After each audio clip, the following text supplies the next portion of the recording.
So today, I wanted to tell you a little bit about our speakers. It's an extraordinary group of people. Kelly Bone, who's an early Alzheimer's patient who has been a vocal advocate of MAID for dementia patients. Dr. Stephanie Green, who's a family physician, founding member and president of the Canadian Association of MAID Assessors and Providers. She is on the faculty of the University of British Columbia and the author of a forthcoming book on her first year experience providing MAID to Canadians.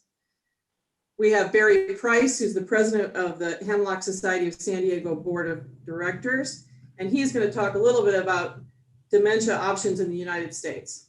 And finally, Dr. Rob Jonquière, president of the World Right to Die Federation of Right to Die Societies, will also be joining us. Our next program will be Helping a Loved One Die at Home, and we'll do that program in the afternoon of June 20th. That should also be a really good program, and we hope to see you then. And we will be announcing within the next few weeks when we will return to Mission Valley. So with that, are there any other instructions, Barry? No, I don't think so. Beth, thank you so much for the great introduction. Everybody. We'll get started, I think, with the program today.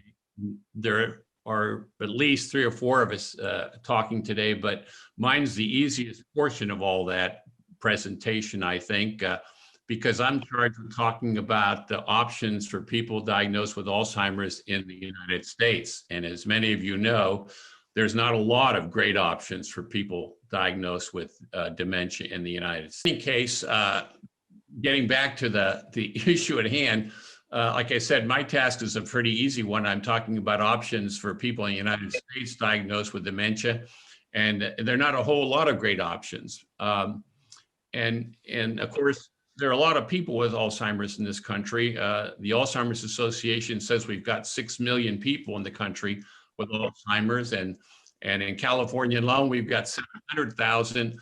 And so what are the options for them? Well, we don't talk about it much in a place like the Hemlock Society, but the main option for almost all these people is what I call the soldiering through route. Soldiering through to the end. In almost every country, the vast majority of people who are diagnosed with dementia soldier through to the end. And soldiering through to the end, as all of you know, if you've been around dementia patients and Alzheimer's patients, is not an easy task. It's soldiering through, first of all, is a long task. Very oftentimes, according to the Alzheimer's Association, 4 to 8 years, could be longer than 10 years in some cases. So it's a long struggle, and it's also an incredibly difficult struggle, both for the individuals and the families of people who soldier through. Of course, everybody who's known somebody in their circle who's been diagnosed with Alzheimer's, for example, knows just how difficult it is to see a person stripped away little by little of their ability to communicate, their ability to interact with people around them. So much of their essential humanity, little by little, gets stripped away. And so that's an incredible cost, obviously, but also for the families. There's incredible costs associated with the families' struggles. I mean, not just the emotional costs, but economic costs. If you start looking for assisted care for an Alzheimer's patient, you quickly learn that, wow, it's a bank buster. I remember 10 years ago, my stepfather was diagnosed with Alzheimer's. We started looking in San Diego. I think we found what we thought was an incredibly reasonable place for $5,000 a month. And that was 10 years ago. And there were many places even then that were $10,000 a month and up. So incredibly costly as well. So that soldiering through is no easy task, but most people do it. And but those of you who are here obviously are, I think, searching for an alternative. Well, what are the alternatives that you have if you're a U.S. citizen?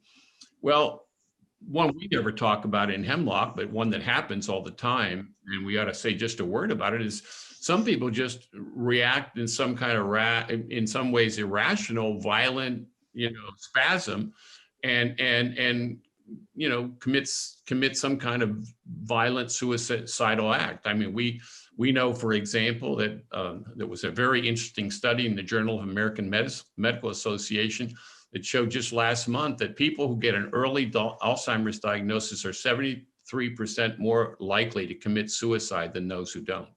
So some people just react, you know, the whole message is so frightening to them, they just react in a very sort of gut level way. And of course, we all have heard the case of, you know, Robin Williams, who ended up hanging himself to avoid soldiering through with Lewy body dementia. So we know about that option. Most of us don't want to probably go down that route. It's traumatic for families as well as terrible for the individual. So what are the other options if you don't want to go down that route? Well, some people say, well, I'll look for, you know, certain street drugs. I know there's certain kind of street drugs that I've heard I can buy in Southeast Asia, or I can buy in Mexico. If it's here in San Diego, we just go across the border and you look for a veterinary office on calle whatever in Tijuana, and that supposedly is, you know, what you're gonna use to escape that going down the long road of Alzheimer's or other dementias. Well, you know, all that is possibly could work, but it's all risky, and you don't know exactly what you're getting if you're buying street drugs. They're untested. You're out there never land, so you have no idea how that's going to turn out. We don't recommend that, but it's an option some people pursue. Some people have as another option a more considerate, careful, thoughtful way of doing a do-it-yourself. I call exit. We call it a do-it-yourself exit. A lot of us have on our desk a book by Philip Nitschke called The Peaceful Pill Handbook. Some of you have that book on your desk, and I know I've read through it at least a couple times. And in that, you know, Dr. Nitschke goes through various possible ways, some of which sound quite compelling, and even some of which have gotten a lot of sort of research done on them. But an awful lot of those ways are also, there's not a lot of data really to support some of those things that are talked about in those books. So again, possibly, but a little risky, at least on some of them. Some of them are much more utilized, and there's a lot more information on them. And we'll talk just about that in a minute. But so then if that's not your option, then what else can you do? Well, let's say you're somebody who wants a little bit more certainty, maybe a little more, less violent kind of out from that kind of diagnosis. Well, if you've been in our circles very long, you've read about or heard about voluntary stopping of eating and drinking. That's an option. We had a wonderful program in Hemlock a couple years ago. It was done by Dr. Bob Uslander. Some of you know Dr. Bob Uslander, and he did a wonderful program talking about helping patients, supporting patients as they went through voluntary stopping of eating and drinking. And one of the first people he talked about it was an 80-some-year-old man who had early dementia and didn't want to go down the long, dark road of that disease. And so Dr. Bob worked with him to bring about his death through voluntary stopping of eating. You know, this is an option that if you know more about it, isn't quite as frightening as it sounds. I know when I first heard it, I thought, oh boy, that's not for me. But the more I learned about it and the more I was exposed to it, the more I thought, well, you know, that might be something that would work for me. But that's an option. It's hard. It's hard in the sense that it's difficult to find clinicians who will support you. And most people who recommend VSED recommend you get some clinicians who will support you so that you can get through those early days in particular with adequate medication and adequate support that you need to make that a successful exit strategy. But finding those clinicians is not easy. As Dr. Uslander pointed out, most of his colleagues aren't real comfortable working with somebody on VSED, especially if that patient is going to be somebody in early dementia who looks physically pretty good. So that's the hard part in many ways of stopping eating and drinking. And then, so what else? Are there some other options in this country? Well, yeah, there are. But some people say, well, why even bother with options in this country? I've seen the movie A Short Stay in Switzerland. And so why not just get on a plane and go to Switzerland and work with Dignitas in Switzerland, or Life Circle, or one of the organizations that helps people end their life there by helping them ingest fatal quantities of barbiturates. Well, that may be a strategy for you. It's a difficult strategy in some ways. Oftentimes, if you're sick with other problems besides dementia, even serious dementia, getting on a plane, going to Switzerland, uprooting yourself from the people that are surrounding you, that love you, your family members that might want to be around you, that gets harder as you go to Switzerland. The cost is about $11,000 roughly. You could say, well, $11,000 is something that I might spend, to get a good death. And I think that wouldn't be so much the barrier as just simply going that distance for people can be a problem. So that's an option. Another option that you have in this country is you can, if you've been around, again, Hemlock long, you've heard of FIN. You know something about Final Exit Network. And in my case, I have Final Exit Network on my speed dial, and some of you probably do too. And the idea is that, if you know much about Final Exit Network, they do work with dementia patients, and they might work with you. You submit an application and they'll assess your medical records. You have to demonstrate that you are mentally competent. They're not going to work with you if you've passed that point of competency, but they'll work with you if you haven't. But there are other issues that sometimes develop with FEN. And all of you have heard the presentations we've had here at Hemlock. We've had two wonderful presentations by Dr. Sally Hall, who was a longtime exit guide for FEN, and she points out some things that they look for or look at. And one of the things that concerns them, obviously, is the rest of the family on board. Is you have family members, you might feel like that's the exit strategy for you, but you might have family members who are vehemently opposed, and that's going to make FEN very nervous and anxious about working with you because they've ended up in certain legal difficulties because of that. So maybe FEN would work for you, but maybe not. It depends on your particular situation. And even sometimes logistical problems can interfere. You may be in a facility which is surrounded by security cameras and you have to sign in and sign out. And here again, FEN might see that as a detriment. They can usually find a way to work around that logistical problem, but the other problem is one they can't easily work around sometimes. So those are your options, basically, in a nutshell. What isn't in the option book is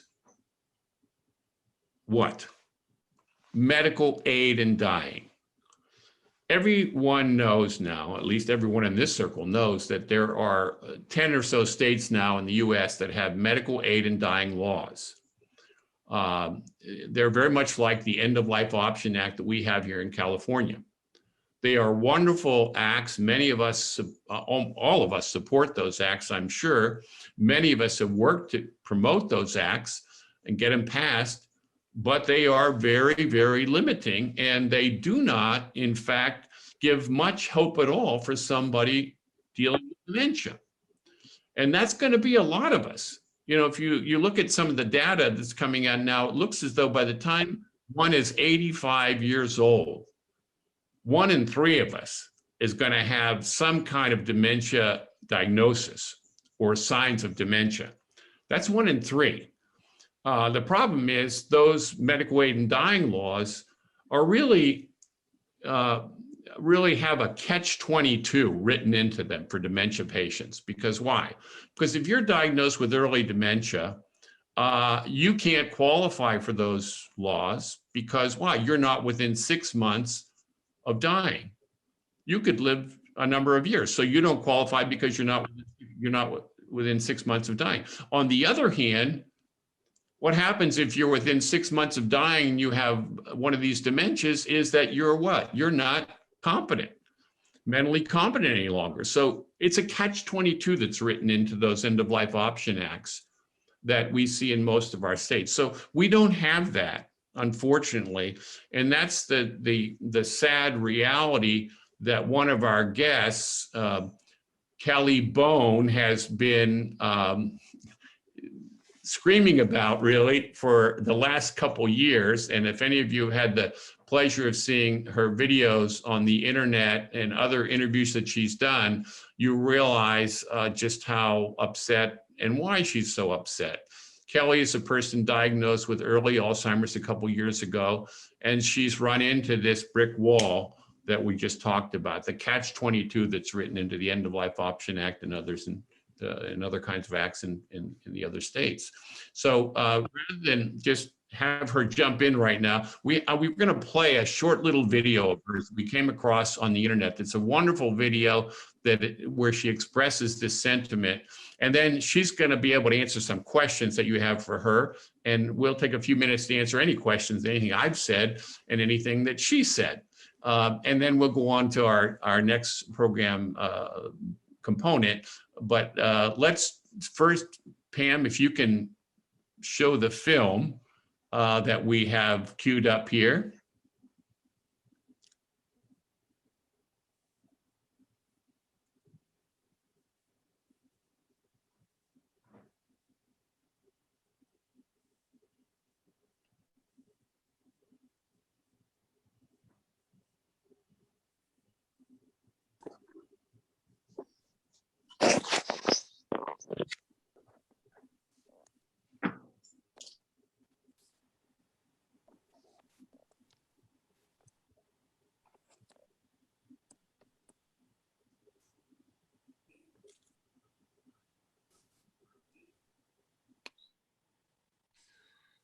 No audio.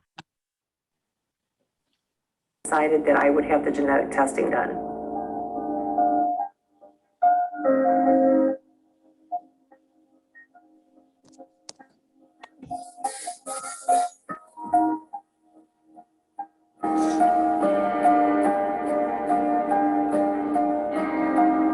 We're going to start looking at nursing homes and looking at that.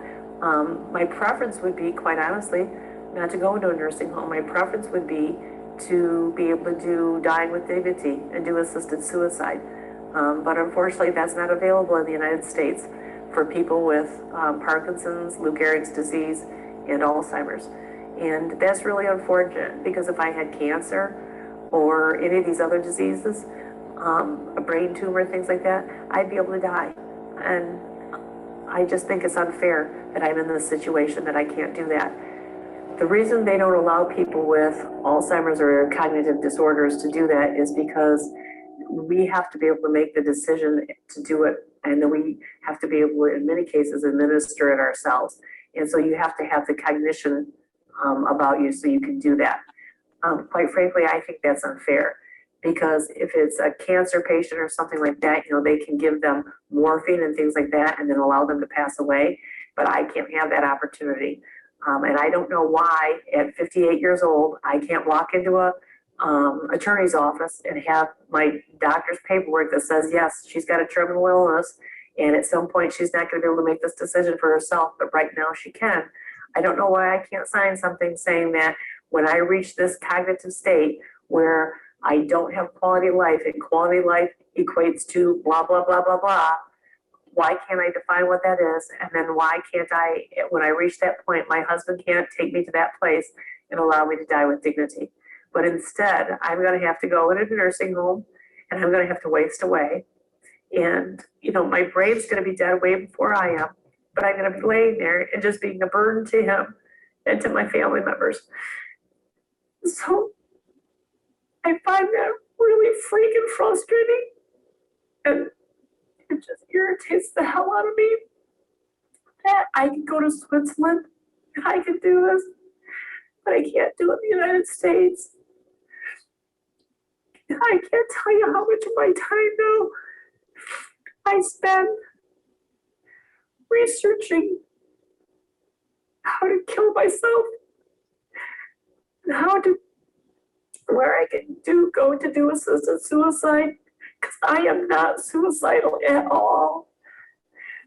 I would never, ever kill myself if I was totally healthy. But because the United States government doesn't have that option, I'm forced to do things like this. So it breaks my husband's heart that I spend my time thinking about this and worrying about this. But he understands.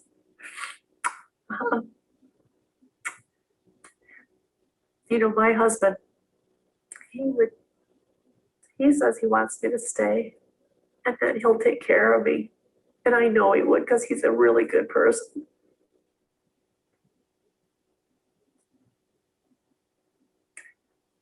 But he also knows my wishes.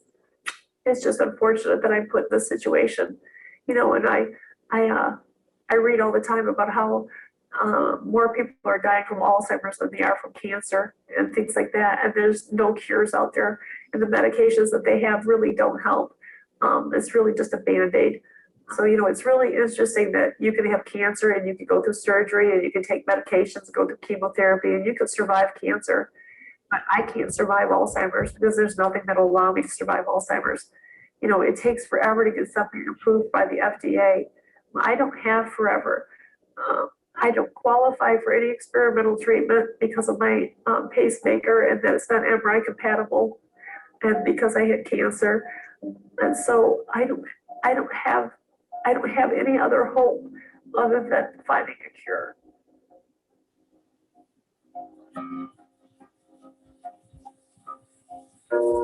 Thank you so much, Kelly, for sharing that message with us.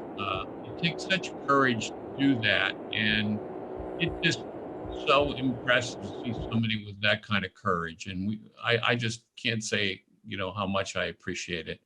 And I'm sure most of us do. And I'm sure some of our audience has some questions for you, perhaps, and hopefully we can pass those questions on to you. I think Greg is going to field some questions through the chat line for you or for myself, either one. Greg, do we have any questions? Barry, Carol asked how MCI fits into all of this, and asked if the issues are the same.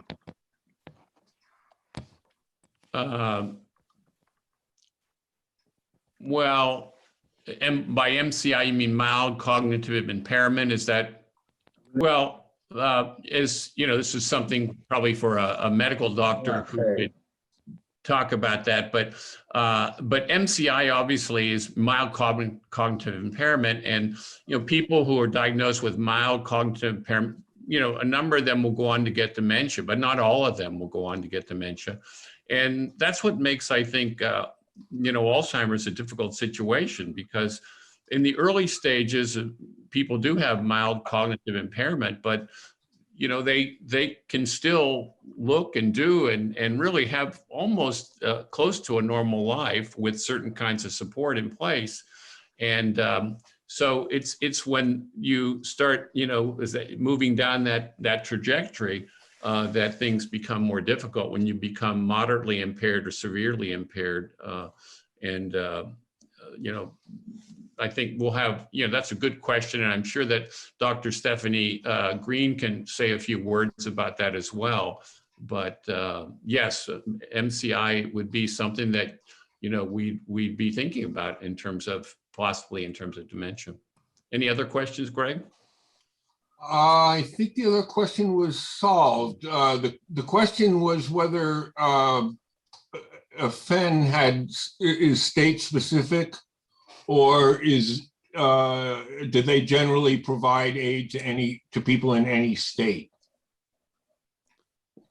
Well, specifically Massachusetts, and Thaddeus Pope replied that FEN has exit guides in Massachusetts or will send them there. So that seems to answer the question. Yeah, I think the only place that FEN has some reluctance is there have been a few southern states where forces pretty hostile to right to die efforts are in place. And in those states, FEN is obviously much more nervous about working, but outside of those few states, I think FEN is willing to work with people in almost any state. Yeah, Barry, Thaddeus has a follow-up question. Since Kelly is not able to get medical aid in dying, what is her backup plan? all right. Well, I have talked to Final Exit Network in detail, and they have instructed me what steps I would need to take, and I have the application. So I have considered that. However, the concern I have is just twofold. The way they do it is they basically give you like a turkey baster bag, and I would put it over my head, and I would have to go that way, and that does not seem that amenable to me. And I'm concerned about my legality of, I don't want to do it sooner than I absolutely have to. And so I'm worried about the legalities of if my husband were there and things like that, if there could be any charges pressed against him and things like that. So thinking about those options, but that is probably one of the best options I have right now. The other one is I've talked to Dignitas in Switzerland and spent some time with them on the phone and talked to one of their doctors, and I can do that, but I would have to do it relatively soon. Because I have to do it when they say that all of my books are still on the shelf. And so any books cannot have fallen off or dropped or anything like that. And so I'm in the mid-stage 3 of Alzheimer's right now. And from what my doctor says, stage 4 is when things are gonna start getting a little bit ugly. And so I would have to go, what Dignitas thinks is I'd have to go in the next 1 or 2 years. And that seems a little premature for my husband and I to do that. We're trying to work through my bucket list as fast as we can. The other thing I've been doing is I've been reading the Peaceful Pill book, and then I've been looking at VSID, and I've been working with some death doulas on that. But Barry, as you mentioned, that could be a little bit problematic too, and finding support systems in the state that I live in that would allow me to do that. And so one of the things I'm starting to do now is researching different hospices to find if there's hospice workers who are more amenable to work with me on things like that than others. But as you can imagine, with somebody in my situation, this is the last thing I want to be doing, is having to spend all my time researching and doing this stuff. I'd rather be enjoying myself. And, you know, it would be nice if an organization would do this for us and provide those options, but instead I'm having to do it on my own. And also because I do a lot of these videos and a lot of these interviews, I field a lot of emails and phone calls from people who are in my situation who, quite frankly, they're planning on killing themselves with a gun and with pills that they don't know how to do it, and you know, just committing suicide. And it's very unfortunate that they're going down that path. And so Thanks so much, Kelly, for sharing that. We probably should actually wrap up our Q&A at this point and let Dr. Stephanie Green, who's from Canada, where they have a bit more progressive view of these issues, talk about what kinds of things are available there. Dr. Green has been with us before at Hemlock. She's a wonderful speaker, and I'm going to just count on her to do a bang-up job. Yes. Great. Perfect. Well, then I'll just start by saying thanks for the invitation today. It's a pleasure to be talking with Hemlock Society again, and I only wish I could be there in person, but I appreciate the opportunity to be here. I'm going to start right away because, you know me, I like to talk, so I'm going to use all my 20 minutes, and I'm not going to waste. Let's see if I can get my slides to move. There we go. Not going to waste any time on myself, except to say I have no financial or industry-related conflicts to give this talk today. What I am going to talk about is dementia patients and their access to medical assistance in dying in Canada. And I'm going to kind of frame it in what was, as our law has recently changed, what has changed with the law, what is now, and maybe just a quick word at the end of what will possibly be coming up in our path. And I'm going to do that by talking about our law itself, because it's important that you understand where we're at with our law so we can apply the example of a patient with dementia. I will talk about a model that we use in order for dementia patients to access assisted dying in Canada. It's called the 10 minutes to midnight model. And I'm going to talk you through a case example of that. And again, like I said, a quick word on the possibilities. So that's how I'm going to structure this chat. And rather than give you a whole background on how we got to where we are, that's for a different day, I'm sure. I just want to frame where we're at in Canada. The big black box that you see on the screen was the way it was for many, many decades. It was simply illegal to provide an assisted death in Canada until 2015, when our famous Supreme Court case, the Carter case, as we call it, carved out some situation such that if these things were true, it would not be illegal for a doctor or a nurse practitioner to provide medical assistance in dying. And that's the little blue box within the big black box. So the big black box was the criminalization of assisted dying. Our Supreme Court decision allowed a blue box worth of criteria where it would then become legal. And quite simply put, the patient needed to be an adult who was competent to make their own healthcare decisions, and who had what was called a grievous and irremediable condition, which at the time simply meant that they had a serious illness that was causing them intolerable suffering. And that was basically how it was defined. The government wisely decided to make a law that would be national, a federal law that would regulate how assisted dying would work in our country. And colloquially we call that C-14. That was the bill that became the law in Canada. And you can see that's the little green pentagon within the blue square. It's smaller than the blue square because C-14, the law that we ultimately ended up with, was more restrictive than the Supreme Court decision.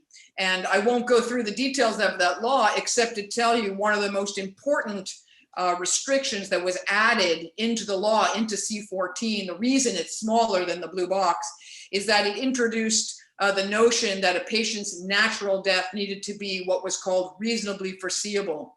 So it's different than the United States, where you have this need where patients are terminally ill or have this 6-month prognosis. That was not what our law said, but it did enter some sort of proximity to death. So if you were a patient with pancreatic cancer, stage 4, you might have a temporal proximity to death. You might be dying soon. That would make your death reasonably foreseeable. Or there might be a predictable cause of your death, like Lou Gehrig's disease or ALS. The day you were diagnosed with that, you had a predictable death. You were on a trajectory towards death. So both of those would have been examples that would have met the criteria of a reasonably foreseeable death. That wasn't an element that was in the Supreme Court decision. And immediately after C-14 became law, there were court challenges to that law because it was seen as more restrictive. And it took a couple of years, but in September of 2019, there was another court case that happened in the province of Quebec that pointed out that that was infringing on patients' right. And in fact, at the end of that court decision, it became clear that this newly imported element that a person's death must be reasonably foreseeable should be struck from the law. The government then decided to amend the law and understanding and in recognition of that decision. They tinkered with a number of things, a number of safeguards as well. But ultimately right now, you can see the red pentagon, which is bigger, not quite as lenient as the Supreme Court decision, but bigger than C-14. And this law is what we call C-7. It's the brand new bill that has now become law as of March 17th, 2021. So we are now in the red pentagon space. It just gives you a quick overview of where we've come in Canada and kind of how we got there, all of which will be relevant as I talk about dementia patients in Canada trying to access MAID. So I hope that makes some sense.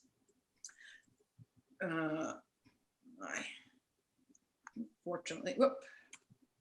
So I'm not going to spend a lot of time on what reasonably foreseeable means, except to say it is not defined by a certain time period. It does not mean 6 months. But it does mean that you're on a trajectory towards death. And I could spend an entire week talking about what reasonably foreseeable means. So I'm just going to leave it at that for now, but it will become important in our discussion. Very briefly, the eligibility criteria in Canada, if you want to access an assisted death, you must meet all 5 of these criteria. And it's the same with a dementia patient. So the patient needs to be over 18. This is not surprising. Patient needs to be eligible for Canadian government-funded healthcare. You won't be surprised at that. And they need to make a voluntary request for MAID, not coerced into it. These are elements that are kind of a given. not needing much explanation. If you're a patient with dementia, though, the last two criteria are very important. The fourth one is that you have what we call a grievous and irremediable condition, which I will define in a moment. And the last criteria is that you're capable of making your request. And this has to do with capacity and competency. So a patient, even if they have dementia, needs to be able to understand what their illness is and what their treatment options are, understand and appreciate their whole condition and ask for an assisted death. And that, of course, becomes difficult as the dementia progresses in time. It becomes less and less clear when that capacity is no longer present. So that becomes a difficulty. But what is this grievous and irremediable condition? So in terms of a patient in terms of all patients, dementia or not, a grievous and irremediable condition means that the patient has a serious illness, a serious and incurable illness, disease, or disability is what we say. Well, I would argue, and I think all of us would agree, and in fact, almost everybody would agree, that a patient with a diagnosis of dementia indeed has a serious and incurable illness. So I think that's not really up for debate. The patient also needs to have what we call an advanced state of irreversible decline in capability. So what does that mean? That is not as clearly defined in our law, but it has come to mean that the patient no longer functions in the way that they did before they had their serious illness. So it's personalized to who they were and how they functioned before their illness.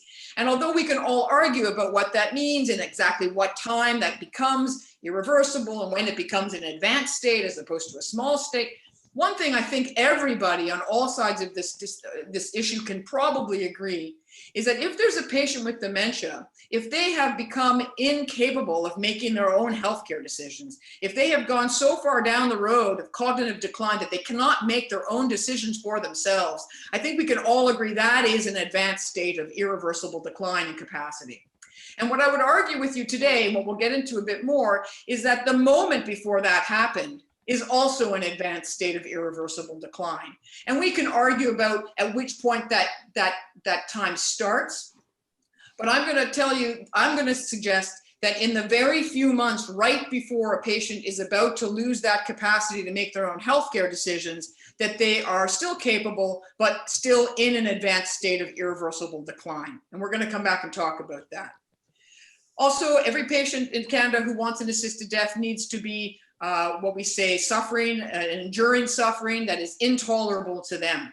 And I think that most people can also agree that dementia patients are often in anticipation of that lack of capacity, in anticipation of their decline in function, in anticipation of their cognitive decline, that they will often, though not all, may find themselves suffering in a way that is intolerable to them. Now, not every patient will feel that way, of course.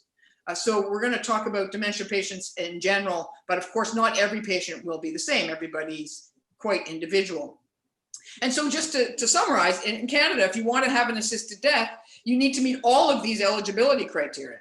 Every one of them needs to be true. And if they're true, that means you can have an assisted death. Doesn't mean you will, but it means you would be eligible for one. But how do you get there? In fact, there are actually two pathways to get there according to our new law. And this is where the other bits that we talked about become important. So there's actually two tracks now, two pathways, track 1 and track 2.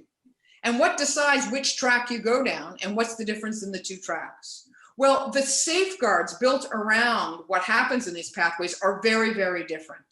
So track 1 is meant for people, unfortunately, it is decided by whether your death is reasonably foreseeable or not.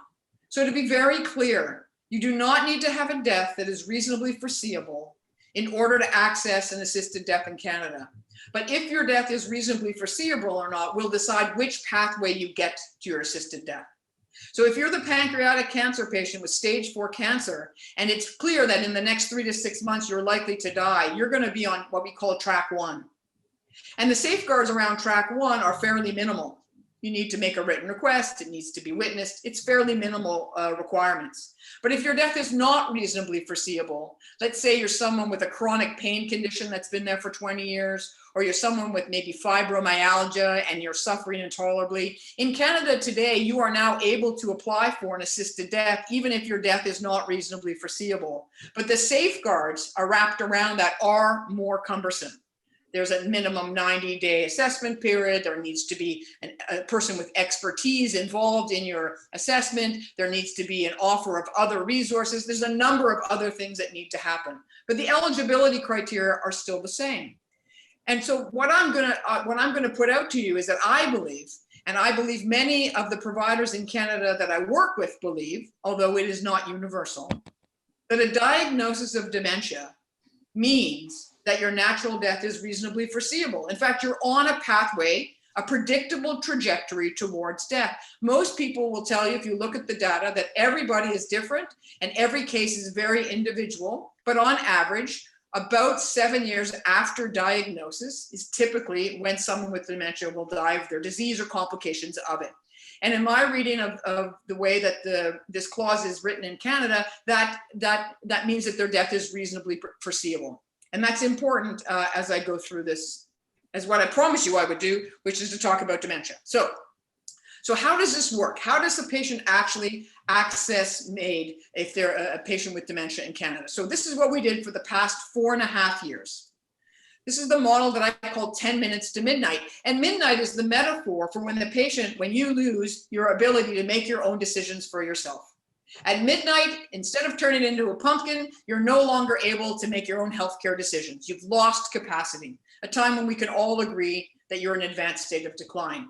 But we're going to use the clock phases as a time leading up to that. And I'm going to talk about 10 minutes to midnight, where I would see a patient in the early stages of their disease and follow them along as they go around that clock phase, as they decline in both physical ways and cognitive ways, and be documenting the change until they get closer and closer to that midnight when they're going to lose that capacity. And that's what I mean by 10 minutes to midnight. I'm going to tell you the story of a man named Gail Garlock. Gail was a patient of mine. His wife, Barbara, and Gail have both given me permission to tell their story. In fact, this story is very well documented on a CBC radio documentary that if you're bored one night and you want to listen to, it's beautifully done, I think. And I would tell you that I met Gail in March of 2018, and I watched him as he walked down the very long hallway to my office, which is the end of a long hallway, and he was shuffling very, very slowly, but he was walking on his own, still independent. He was able to do that. And when I met him and spoke with him, he was clearly having word-finding difficulties. He was having trouble finding the words, and he knew that, and so he would look to his wife, who would finish sentences for him.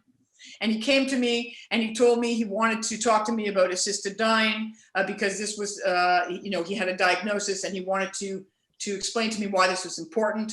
And he told me that he was born in the United States, that he had moved to Canada and received his PhD in English, that English and words were a real part of his life and really important to him.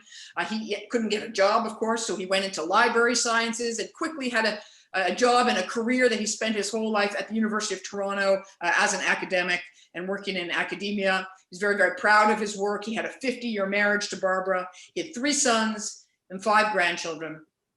And the 2 most important things in Gail's life to him outside of family were his athleticism. He was a runner, an avid runner, and a birder. He loved birds, and books and reading. He told me if he couldn't read, that would be intolerable to him one day. And so he told me all this, and I said to him that I would start this process with him and we would see how things would go. And I called him back in 2 weeks to make sure he actually remembered that we had this meeting and that he knew what we had talked about. He was very clear. And I explained this model of 10 minutes to midnight. So I saw Gail 2 weeks after I met him. I saw him 1 month after I met him, and then another 2 months, and then another 3 months, and then another 6 months. And all along that time, I kept documenting what was happening to him physically and cognitively throughout that time. When I met him at that 8 or 9 month mark, he had a serious decline. He came to me and said all of his testing, his cognitive testing, has shown a precipitous drop.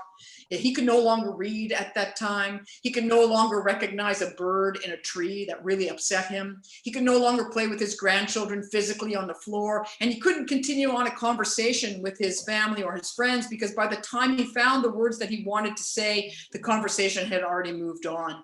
And he was telling me he was getting closer to that time that he wanted to make this process happen. I continued to see him another month later, and in June or July of 2019, I sent him back to the neurologist for another opinion. I believed that Gail was still very clear. I knew what he was saying, but I wanted another opinion. And the neurologist agreed with me that Gail knew what he was saying, and he still had capacity to make his own healthcare decisions. But he was nearing the end of that. And in fact, in July of 2019, Gail had a 4-hour episode for the first time in his life where he didn't recognize his wife. And it was absolutely devastating to the couple. He regained his capacity to understand who she was and recognize her 4 hours later. But he himself told me in his own words that it was shattering to Barbara for that episode. He'd begun having hallucinations at night, which he knew weren't real, but he found very distressing. And he told me that in his time frame, he wanted to go ahead in 1 month's time in August of 2019. I again continued to see him on a regular basis. And on August 2019, Gail Garlock had a medically assisted death in his home with his 3 sons and his wife by his side. And I felt that at that moment, he in fact met every single criteria under our law. He was 18, he was eligible for health care, he'd made a voluntary request. I believed he had a grievous and irremediable condition. He certainly had a serious and incurable illness in his dementia.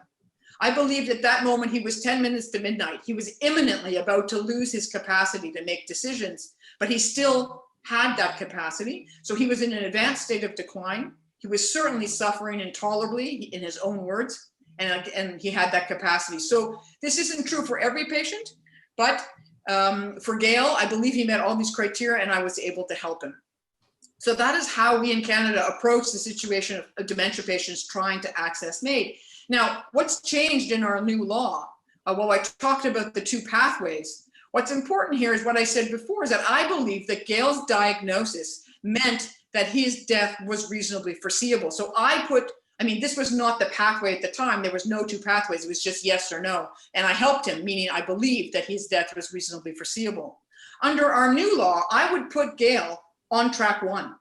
I still believe his death is reasonably foreseeable. Some of my colleagues would not agree with that, but I feel strongly that he was. And what's important is that in our new law, if your death is reasonably foreseeable, these are the only safeguards that you need to meet.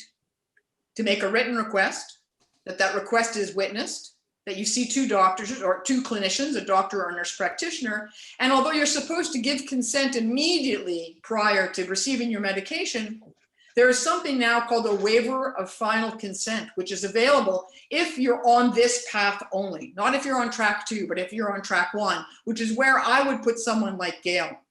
And a waiver of final consent, let me be very clear, is not an advanced request for MAID. As we talked about earlier today, an advanced request might be someone like Kelly who says, I'm 57 and I'm well right now. If I get to a stage in my life, which I know is coming, when A and B and C are true, then I would want to access an assisted death. That's an advanced request. That is not currently legal in Canada or the United States. But what is available is if your death is reasonably foreseeable and you have made a request and you have been assessed and you've already been found eligible like Gail was, and you have set a date like Gail did, you can enter a written agreement with your provider saying, if between now and the time of that death that I've decided on August 15th or 26th or whatever, if I lose capacity between now and then, you can still go ahead and help me, and that will still be legal. This is a waiver of the requirement for final consent and only available to those who are that far down the path. So in a situation like Gail's, I could have in July signed a piece of paper with him that said, okay, we're going to go ahead on August 26th, but if you lose capacity between now and then, I can still go ahead on August 26th. And that would give Gail a peace of mind, knowing he could live every last minute of his life that he had capacity. And when he passed midnight, when he went past that and lost capacity, I would still be there for him in order to help him. So this is a huge change in our law, a huge insurance policy that we're going to probably start seeing and using in patients with dementia. And there's an article that I've just published with Jocelyn Downey about this exact situation for people with dementia, how the changes in our new law now offers hope for them in a way that wasn't available before. I'll take my last 2 minutes to just say that what is coming down the pipeline, as the law changed in Canada in March, there was also a mandated review, a 5-year review of what's happened in assisted dying in Canada since we started in 2016. And there are 5 issues that will be looked at in depth in that review. That review will be a joint committee between our House and Senate. It's a large committee that's just gotten underway. And one of the 5 issues that we'll be looking at will be specifically the issue of advance requests, and whether that was something that that Canadians should have access to, and how to do that in a way that's considered safe, and balancing the needs of vulnerable Canadians with the autonomy of Canadians. So there are 5 issues. We're going to discuss that as one of them. That report is due in April of 2022. So this is a discussion that is not going away in Canada. It's only going to get deeper. I personally think the parliamentary review is going to be fascinating. I think it's going to be really interesting, and it's going to be a big old can of worms. And so on that note, I'm going to ask if you have any questions, and I'm happy to answer them. There are a number of questions. Let me just go to the chat column and we'll see. One popular question is, how long does it take to establish residency in Canada and qualify for membership in the National Health Plan? A popular question, yeah. So I am not a border expert. I can tell you as a Canadian, if you live out of country, you come back and it takes you 3 months to get your healthcare reinstated. You need to go through the regular channels of immigration, and so that depends on your situation and your skills and all kinds of things. I have no idea how long it takes for the average American citizen to do so. There's a point system, I believe, that needs to be gone through. Okay, thank you.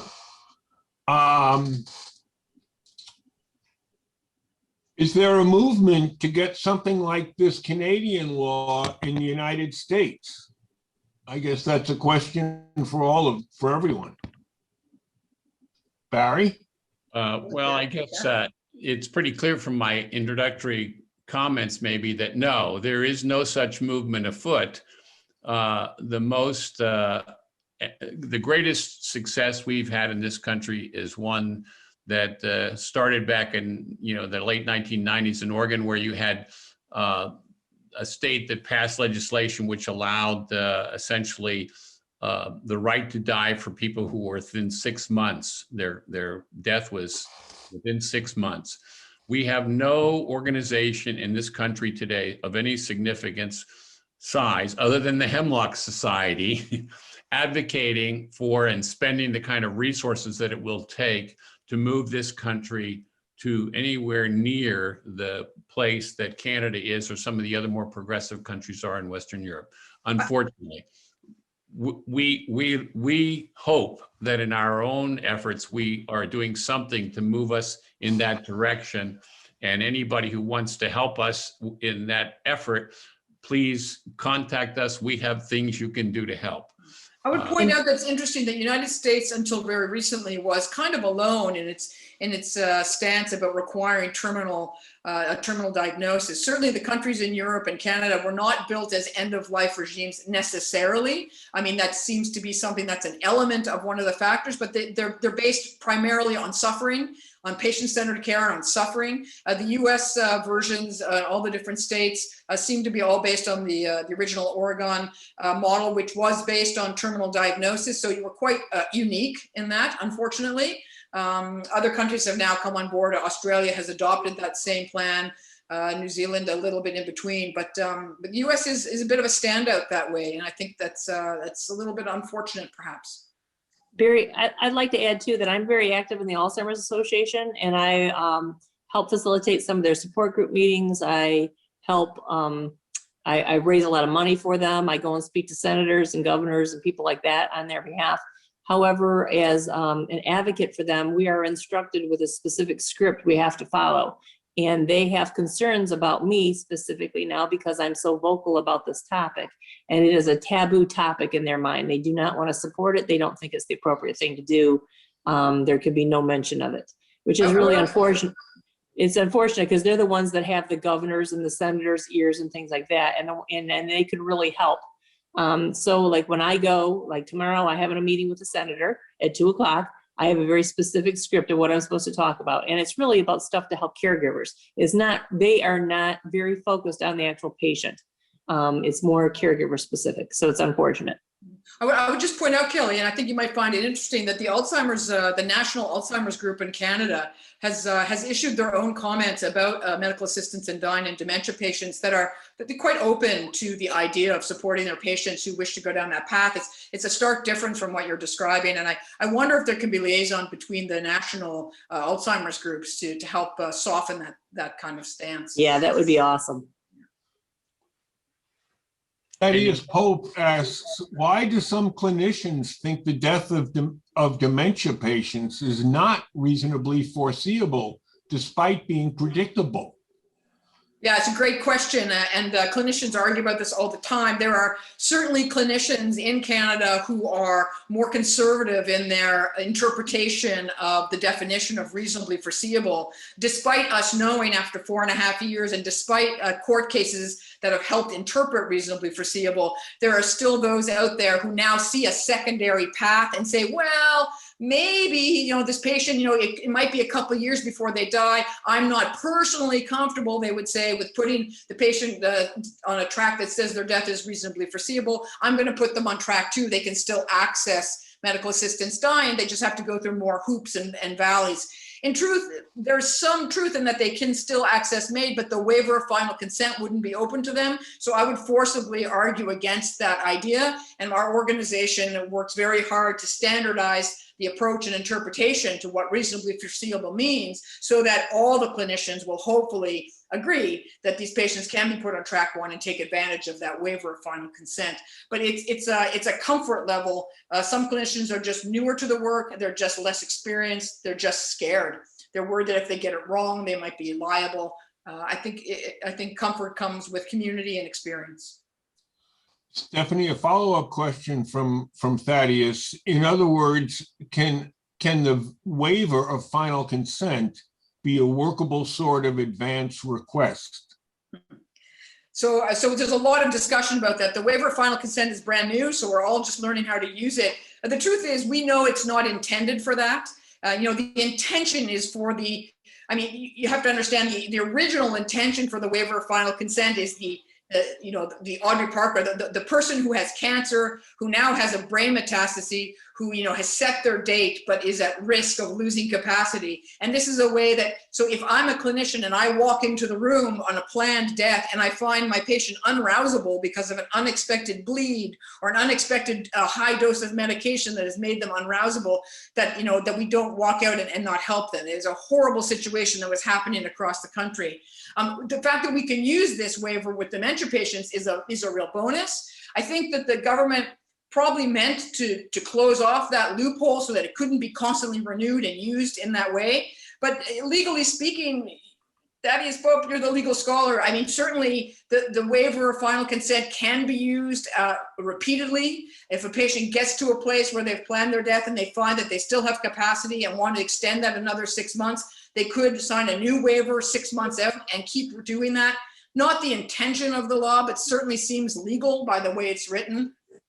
So we'll see over the next 12 to 18 months how it's used and where we come up with barriers or not. Thank you.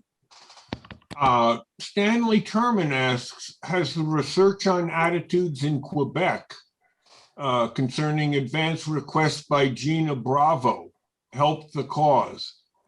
Well, there's actually been some excellent work out of Quebec specifically about the issue of advance requests and specifically about the work with mental health patients. And Quebec, as always, is ahead of the game in Canada and certainly in North America. And we're going to be looking at that evidence and at those statements that have come out in the past 6 to 12 months as we do this task force review. I think that information will be pivotal. They've actually just started a new review just this past Friday in Quebec at the National Assembly there. That's their government in Quebec. They've started a review about these issues and they're going to have a report in November. So it's a number of papers and guidances and task forces that are active right now. And I think all of that information will help the debate that's literally just started and just going on. It's going to be a very busy year. can hear me out there. Ken, if you can mount it, wonderful.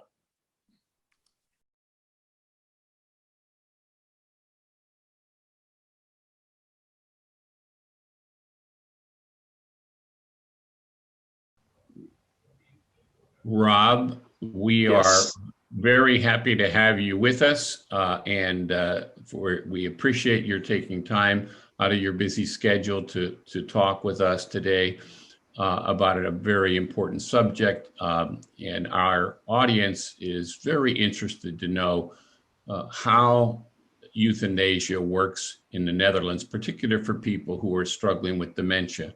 Most of us have heard that the Netherlands is one of the most progressive, if not the most progressive country in the world dealing with these issues. And we're anxious to hear how it got to be that country and what the practical realities are of dealing with dementia in the Netherlands. And we're anxious to hear what you have to tell us.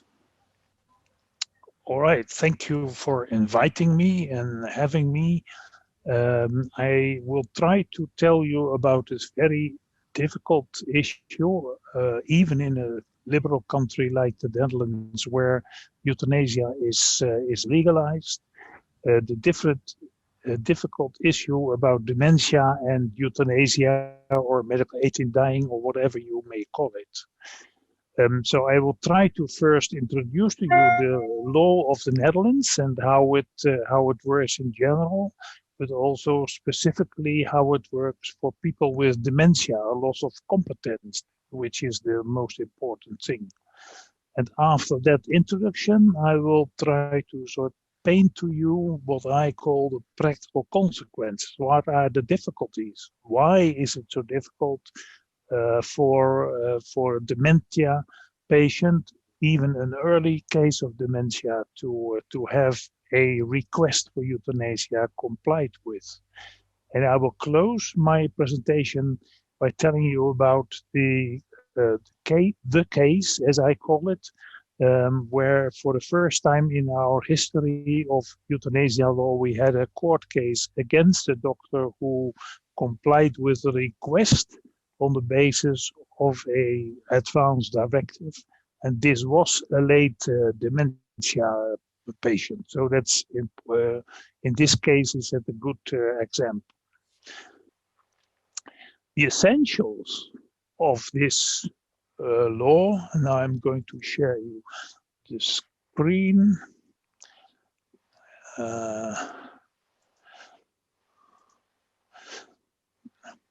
That the essential of the law in the Netherlands is actually that in our country, euthanasia, as terminating life on request, is still criminal. It is still a crime.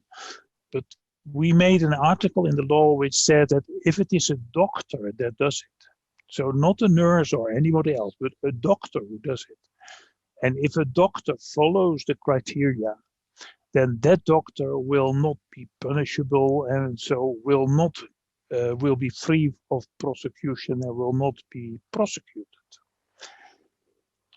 What are those criteria then? Well, I said already, if there must be a voluntary, well-considered request. If there is not a request, that will make it impossible to have a euthanasia to be accepted as careful. And of course, there must be unbearable and hopeless suffering.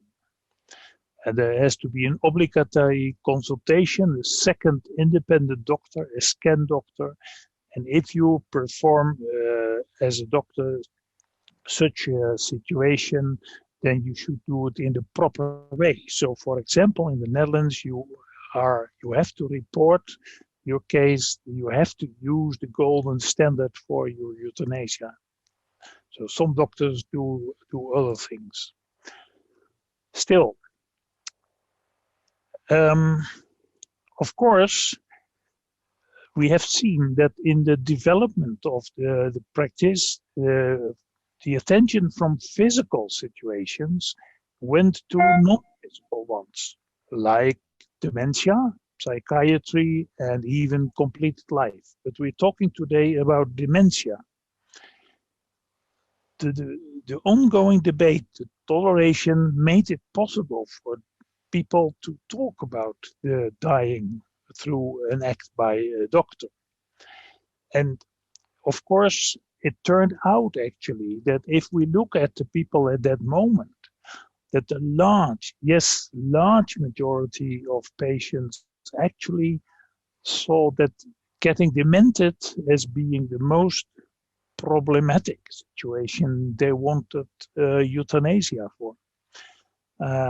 When I was CEO at the NVDE, the Dutch Right to Die Society, at that moment, we had over 100,000 members. I'm pretty sure more than 80% were in the possession of an advance directive, which stated that if I get dementia, I want to have euthanasia. So where it turned to be out to be the main reason for actually asking euthanasia, and even in the debates later this year, even there's more about that kind of problem, and it is seen that a terminal physical disease is at this moment in the Netherlands accepted, that you can ask euthanasia and mostly you will get it at that moment. And what has been the big advantage is that Els Borst, the minister who made the law, has had some what I call foresight. An important one is that you have seen that in our criteria, it is about suffering. It is not about a terminal physical condition. It's not about terminal illnesses, as in many countries around the world where they have laws. That is the issue. And if you talk about suffering, the only thing you have to do is accept that getting demented or fearing that you are going into a situation that is terrible, that is also can be suffering, and you have to convince your doctor, and so that may be a possibility. But of course, if you are not able to ask your doctor because you are demented, that is the reason why Els Borst included our advance directive, and she said explicitly that the advance directive could replace an oral request if that is no longer possible. And we see later in the case I'm going to describe that that is the reason that it is accepted at this moment in the Netherlands. So suffering determined by fear for further decay and loss of autonomy and dignity is also accepted as unbearable and thus as a legal request. All right, so that's in general for our law and the place of the advance directive, which is especially important in euthanasia for dementia. What is the practical consequence of having dementia and having a wish to die? It's important to, I will include the next,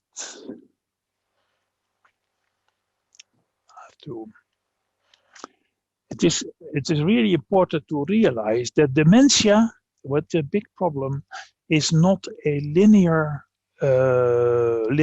condition. If you see the question mark at the beginning, you see that no one knows when your dementia is starting. I'm pretty certain that many elderly people, when they are older, already in one way or the other, without any notice, have developed dementia. And when it is really get serious, you will see that the path, how it goes, one day is better and the other ways is worse. It is very difficult to decide alongside the history of your dementia how well someone is. And somewhere there will be a line where you lose your competence. And when is that line and when is it? And that is, you have to follow as a doctor. When the patient wants euthanasia, you have to follow that patient along this line and realize or determine when is it too late. So we can see, for example, in this slide, you see here that the start of the dementia is an unknown moment But there will be a period when between the start, there is one moment where you will get the diagnosis. Somebody else say you forget all things and you get more and more. And then you go to a doctor, there have to be tests done. And in that, then you have your diagnosis. And that's actually the first time you really know I have an Alzheimer's or I'm demented.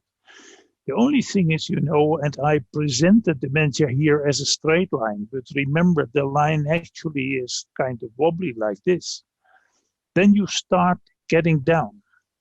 Whatever happens, and it may take years. It can take in quick situations only 1 or 2 years, but you will go down. And the important moment is what I call here 12 o'clock. That is the moment where you lose competence. Before 12 o'clock, you are still able to phrase your request, ask for euthanasia. If you are past 12, you are not able to have your request done, and then you are, in principle, it is impossible to phrase your request.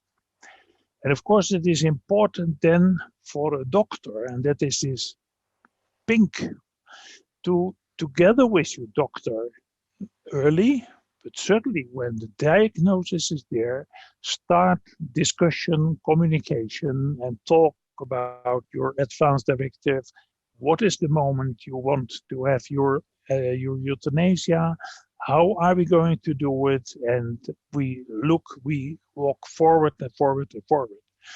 And until recently, we were the authorities considered that you have to be competent to have euthanasia.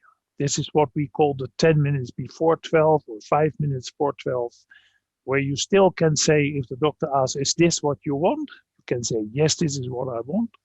And this must, of course, be a reliable answer.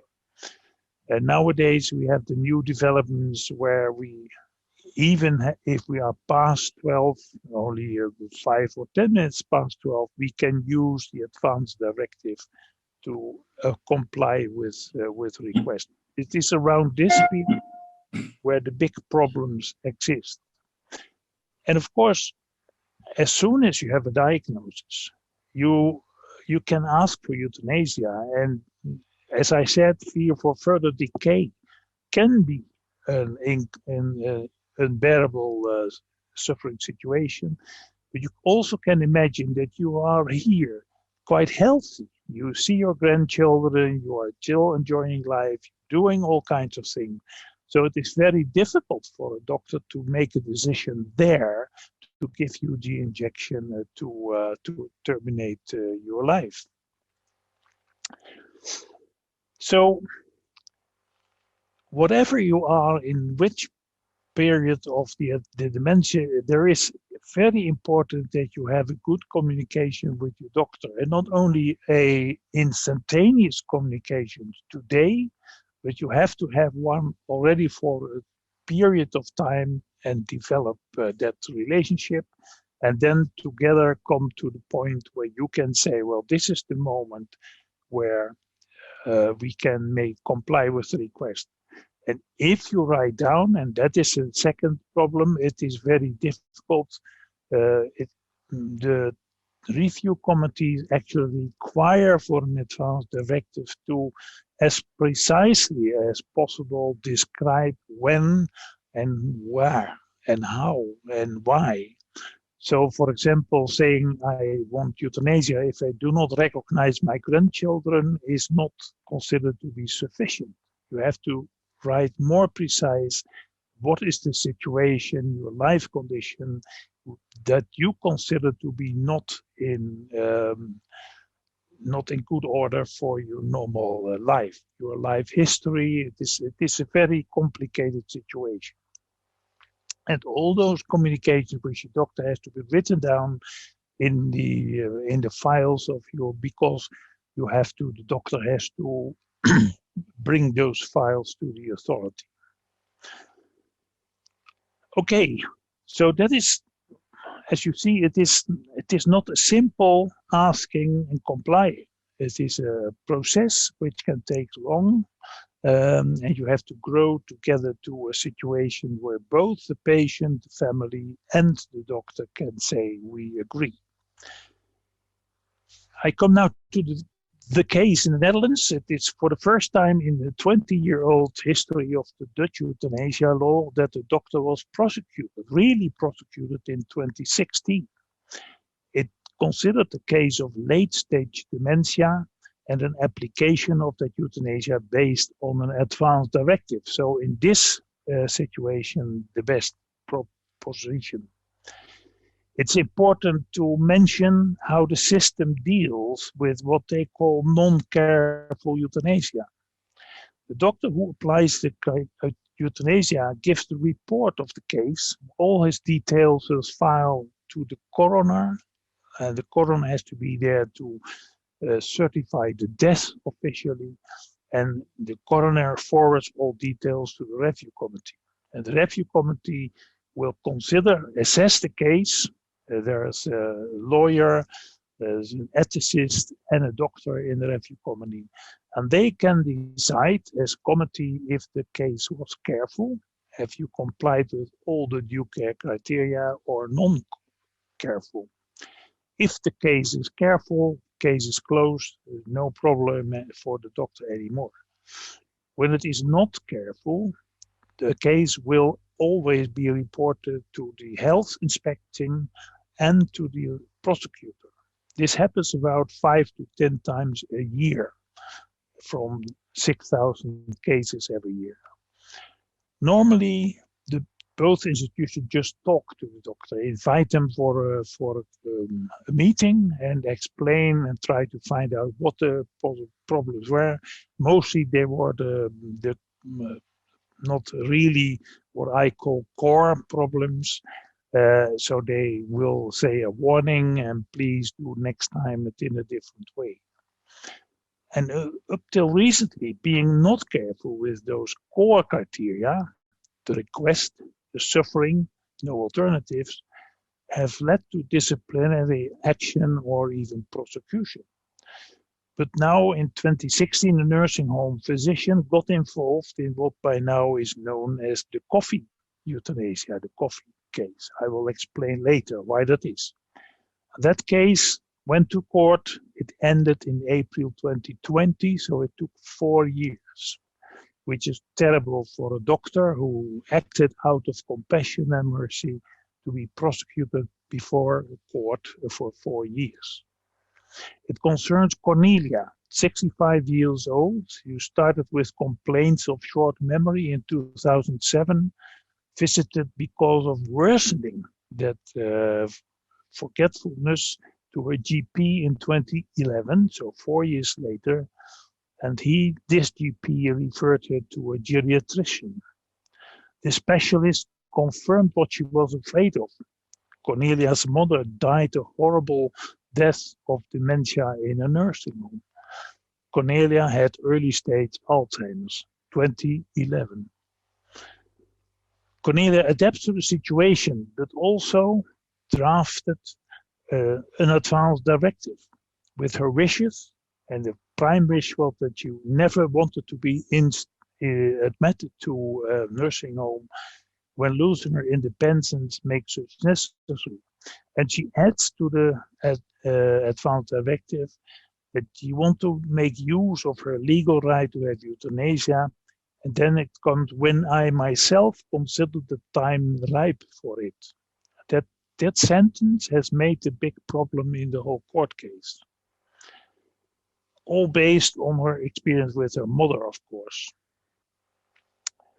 Notwithstanding her wish not to be admitted to a nursing home, she finally had to be admitted because of intolerable home situation for husband and daughter. She was aggressive. It was not well possible. So she was brought to the nursing home, and yes, there was some talk about did you want euthanasia? And at this moment she said, no, I'm not yet so far. Just wait. So she had to go to the nursing home. during that stay in the nursing home, actually, she was getting more and more aggressive, unacceptably towards care personnel and other patients. So there was also a non-acceptable situation in the nursing home. And whatever they tried to do, it was impossible to treat that situation in a proper way, which was terrible for the personnel, for other patients, and for Cornelia herself. So that when that was decided, finally the geriatrician asked consultation from many other specialists. Would she forget something? Could she treat in another way?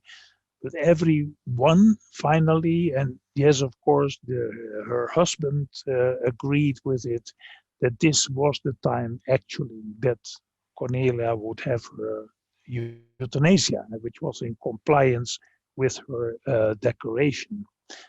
And she even had been trying to talk to Cornelia, like, is this what you not expect? Do you want euthanasia? One day she would say yes, and next day she would say no. So there had to be a decision on the basis of the advance directive, and the geriatrician, having talked with Cornelia for a long time, having talked with the GP who had talked to Cornelia before, knew the personal history and knew why she wanted it and thought it was okay to give her the injection. There was one problem. It was noted in the nursing home that whenever someone needed to do something with Cornelia, wash her or give her feeding her or whatever, she would act very aggressively and vehemently on touching and things like that. So the fear of the doctor was, if he was going to be an IV drip to Cornelia, that she would sort of fight it off and take it away, which would make her euthanasia very problematic. So they decided to put in a tranquilizer in her coffee the evening before, in order for Cornelia to be quiet. They tested that beforehand. And that is because, so she was quiet, and in the morning when they decided to fulfill the last act, the moment the doctor put the needle in her arm, she had a kind of, which is considered to be a quite autonomic retraction from the arm, and the husband just tried friendly to push the arm a little bit down, not to have any problems with the IV drip. And then the rest of the process went fine, everything went okay, the coroner came, reports were made, and everything was sent in. So great was the surprise when, after a couple of months, the review committee reported her that it was not in accordance with the due care criteria.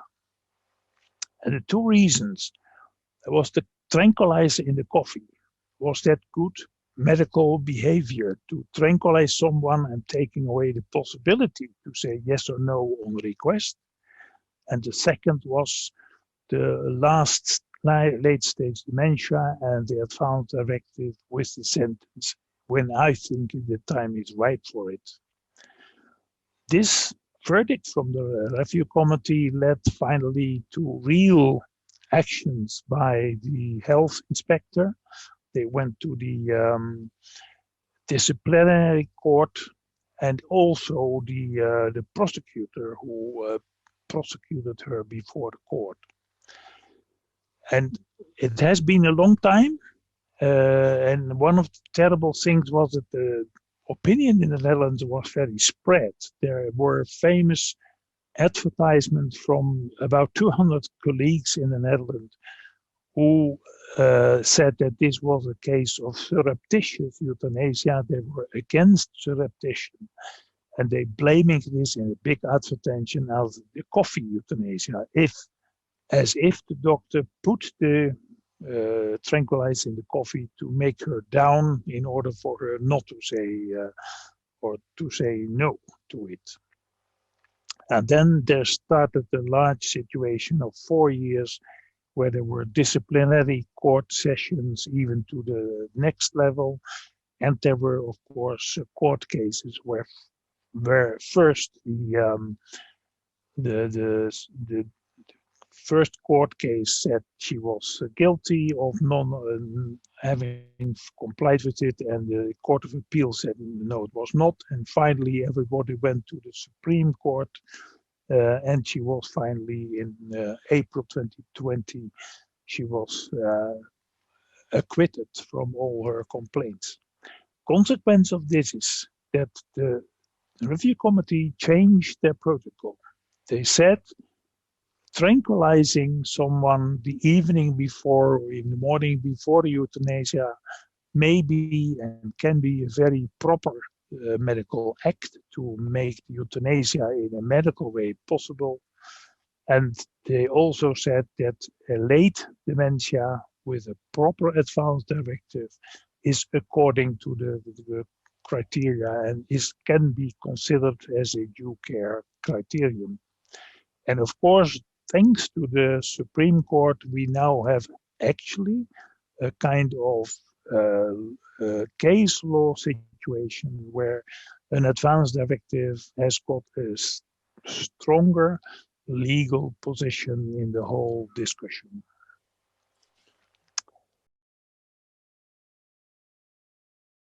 In America, we can only do it while we still have quality of life before midnight, as it were. Yeah.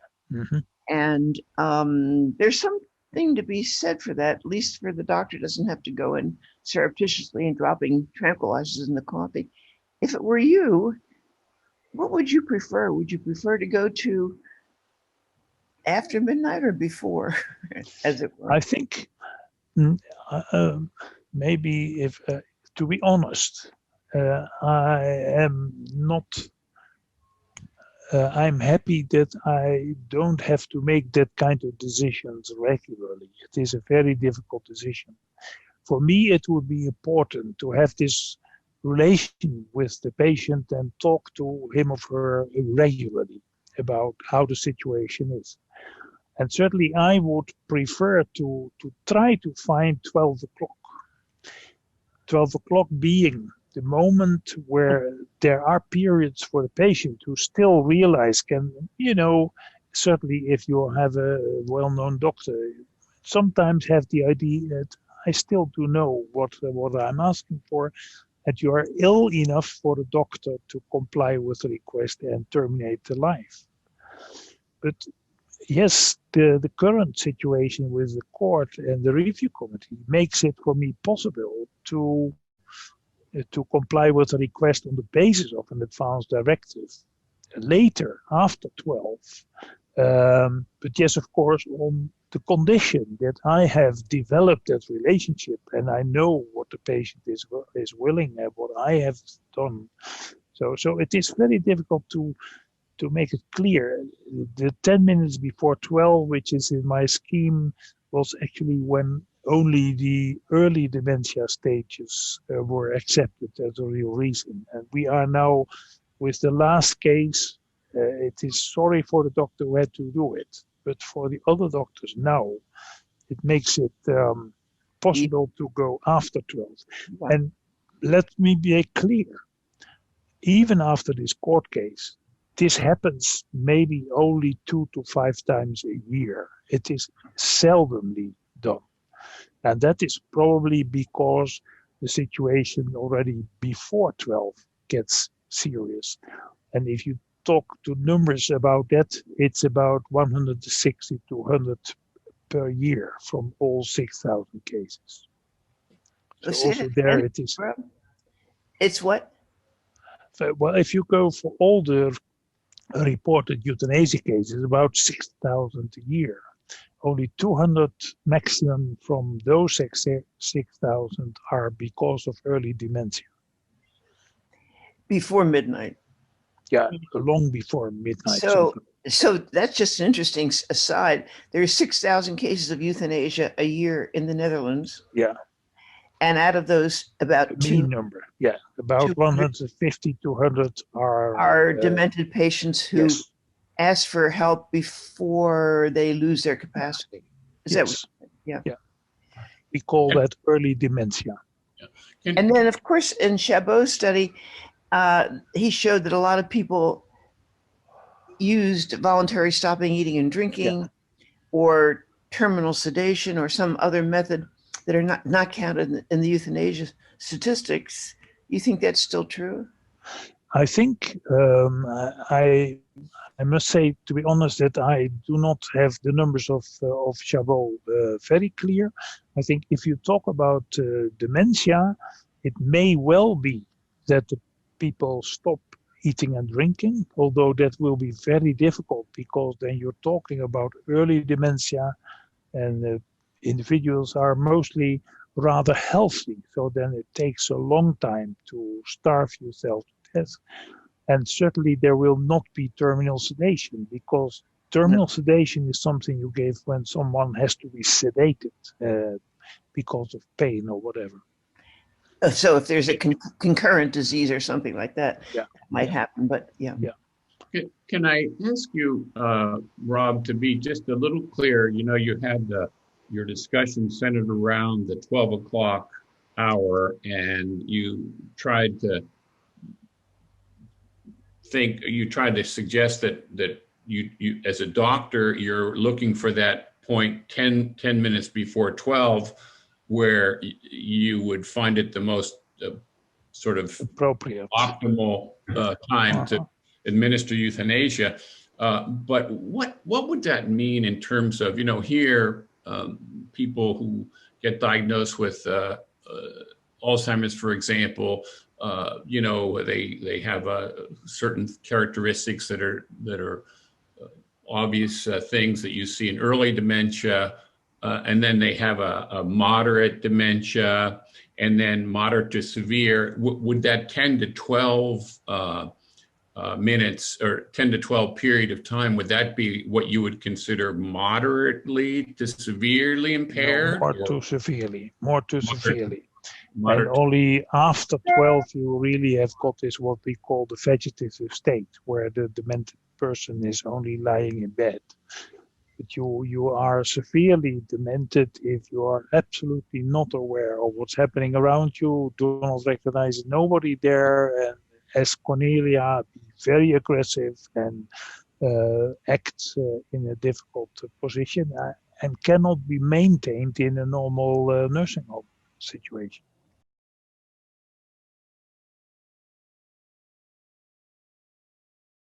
Could open the floor to questions from anybody, to Kelly, we can't open the questions to Rob because we videotaped him, but we could certainly have Stephanie continue to answer questions. I'm happy to answer questions. So let's open the floor to anybody who has any questions at this point. Well, can you hear me? Yeah. Barry might have mentioned this. I want to know if you agree with this, Barry. If you mentioned it, I missed it. Even where MAID exists in this country, it can be extremely difficult to find doctors who will comply. Whole hospital chains have opted out. I had a call from a couple in New Jersey who called over 40 doctors, none of whom would enact it. Yeah, that's definitely a problem. There are a few more every year who get involved, but it's a very small number of doctors who are willing to get involved in MAID, even though in its limited fashion, it's legal here. It absolutely is. Barry, in connection with that, Hyun Kim asks if statistical reports are compiled either in Canada or in the United States for the number of people that take advantage of medical aid in dying. Yes, in this country, statistical reports annual reports are put out, for example, by the state of California and all the states that have these laws, and you can read them on the internet, and they're basically summarize the number of people who made requests for medical aid in dying. It tells you the percentage of people who got that medical aid in dying and what their diagnosis was. So yes, they do annual reports, and I can presume that's the case in Canada as well. But Stephanie would have to answer that for Canada. Yeah, so we also have annual reports that come out on our statistics. They're a little slow in coming, of course. The next one is due out in June. That should be giving us the 2020 data. So generally speaking, annually. And the amount of data we collect and the type of data we collect will now be changed because of our new law as well. There'll be some new additions, but yes, annual reports. And I could say something too about Oregon, which has had the law now for over 20 years. It's still 0.1% of people who die using a MAID, and about the same thing in California.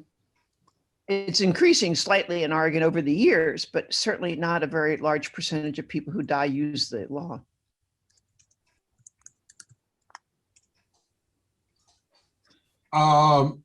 One question was whether people could take advantage of medical aid in dying in the Netherlands, or do you have to be a citizen there? A resident. A resident. We asked, that was a question that we asked Rob, because we knew people would want to know whether that was an option for them. And he made it clear that that was highly unlikely to be possible. And the reason is, and you could see this in his description, because he talked about in the Netherlands, a doctor, as you establish a relationship with a doctor, that relationship is one that continues over a considerable period of time. And so the doctor can see your progress or your lack of progress and your digression. And the ability to do that would require somebody literally to move to the Netherlands and live there several years.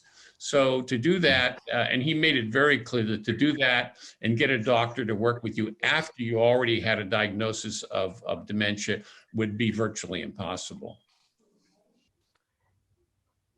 Well, while Sonia's unmuting, I hope, I'm just going to say that in Netherlands, it's, I think 4% of people who die use euthanasia. And if Rob was talking about almost 7,000 cases of euthanasia a year.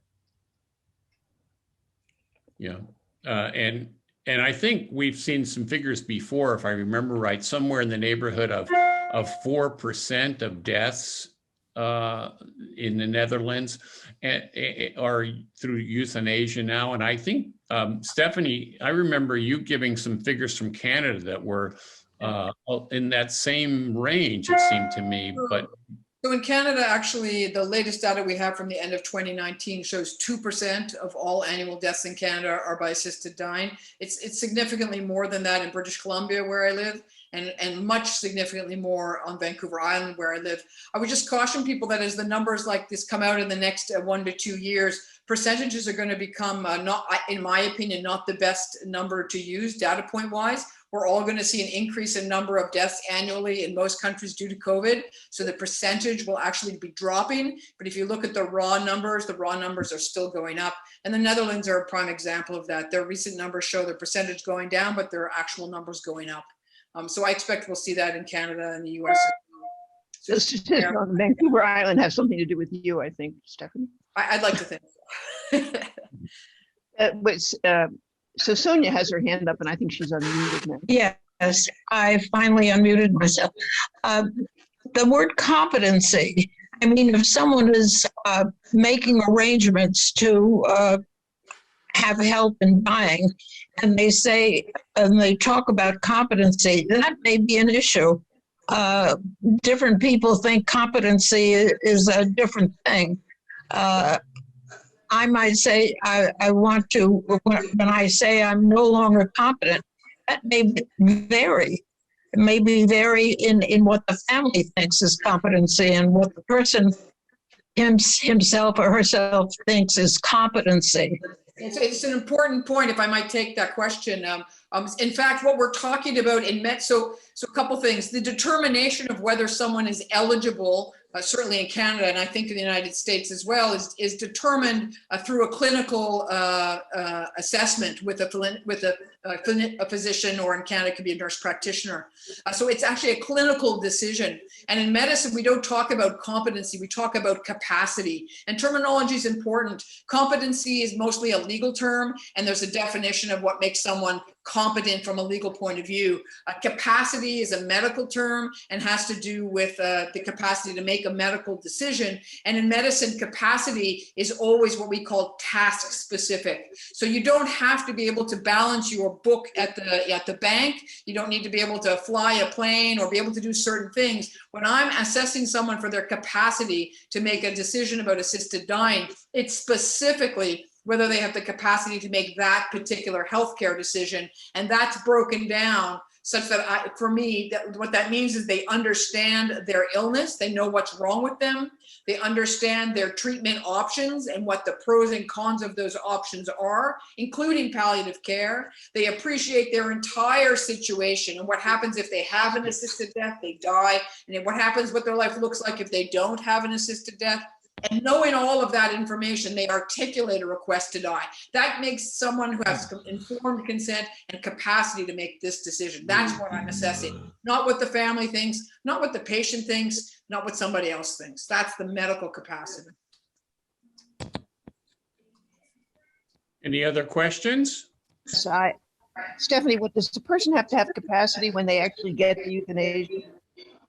So in Canada, up until March 17th, you had to have capacity at the moment of the assisted death. Right now, as I mentioned, there's a waiver of final consent. So now for a very small portion of people, if they've requested MAID, been assessed for MAID and found eligible and already set a date, there's now a special provision where they can go ahead and have MAID either with full capacity, or if they lose capacity between the time that they've set the date and the time that that date arrives, if they've written a written agreement with the provider, they can go ahead even without capacity on that final day. And I see where Joan has a question. Joan, feel free to ask. Joan, you can ask Linda. How about Linda? Linda, okay. Linda.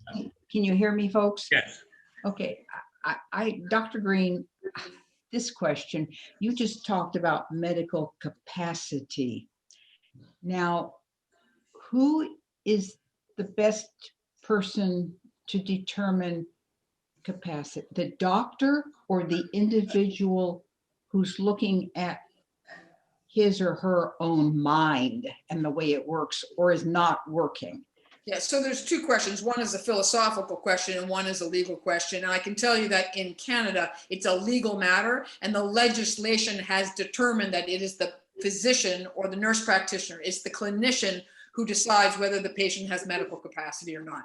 It's often, you know, everybody has an opinion. Someone needs to be the one who makes the decision. And in doing so, I take the legal responsibility for doing so. So if I get it wrong, I'm legally liable to go to jail. So it's not something we take lightly. It's something that we spend weekend conferences discussing. How do you assess capacity, and what are all the issues that go into that, and how, you know, how can we best determine that, and what do we do if we're not sure about that? And we have guidance papers, and you know, we spend a lot of time, but ultimately it is a clinical decision, and it's up to the clinician to decide whether the patient has capacity. And in fact, I do that every day, I would do that every day in my medical office. If I offer you a pill for blood pressure medication, you know, if you've got a blood pressure problem, I want to give you a pill for blood pressure, I need to decide whether you have the capacity to understand the treatment I'm offering you and why I'm offering it to you, right? So capacity is something that physicians assess almost unconsciously all the time with all their patients every day. But obviously the impact of this decision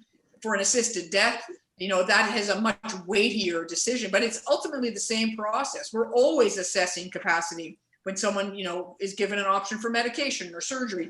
We always have to assess the capacity of the patient to accept that treatment. We can't force— In our law here, it requires two clinicians to make the assessment of capacity. That's not true in Canada, though, is it? In Canada, you still need two clinicians that agree that all the eligibility requirements are there, and that includes capacity. So it is two, yeah, minimum.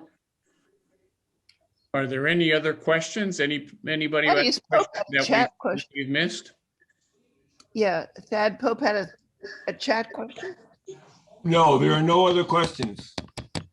Okay, well, I guess we've finished our presentation for the day. Thank you so much for those of you who came and certainly those of you who participated.